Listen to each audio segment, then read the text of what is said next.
That's what we'll cover here today. In Chapter 16, Apologists who emphasize faith.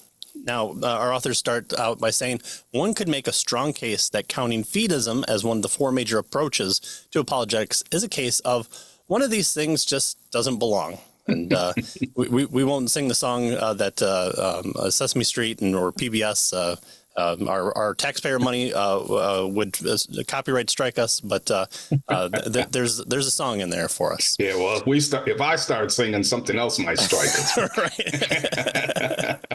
Well, after all, Fideism, as the term is usually used in this context, utterly rejects the whole idea of apologetics. So why treat it as a kind of apologetics, our authors ask.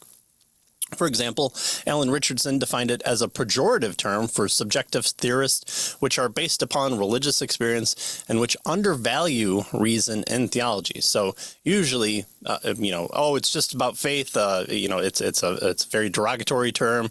Peter Boghossian wrote a whole book calling it a psychological issue that you should be committed for.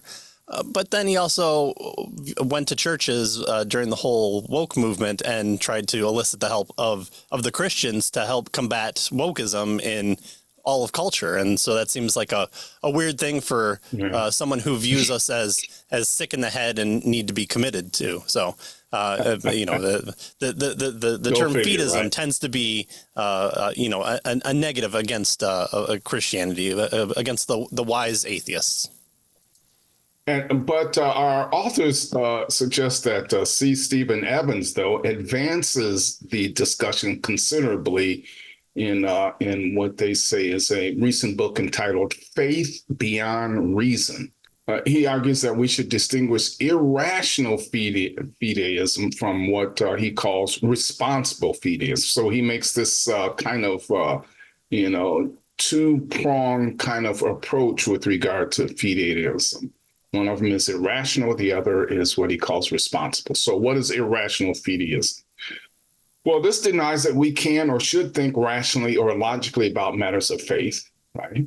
So we can't think logically about it. Any attempt to give a reasoned account of the Christian faith is dismissed as illegitimate or impossible, or perhaps both, right? So, and that's usually what we think of when we think of this particular approach. Well, you just believe, right? Kind of thing, right? In fact, it's a leap of faith. You shouldn't even have reason or rationality involved in it. So if you've watched any TV show or movie from Hollywood at all, this is usually the definition that the not so crazy religious person tends to bring in. This is God, Morgan Freeman playing God, or the quiet nun who comes in and just says, you have to leave room for faith, sweetie, and that's just the answer, and then things work out in the end because that's the way that God operates, is just you just have faith, and that's all there is.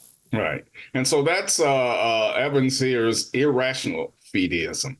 The other kind, responsible fideism, then offers what he calls, as paradoxical as it might sound, a reasoned case for viewing faith as justified, even though what it believes is above, beyond, and in some sense against reason. So Evan then even describes this position as rational fideism.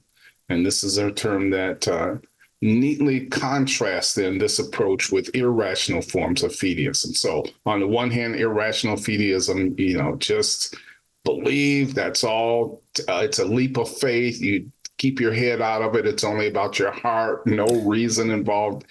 But Evans suggests that there's another type, another approach with regard to fideism, and this is responsible, or what he calls rational fideism. Of course, that's what our book then wants to focus on.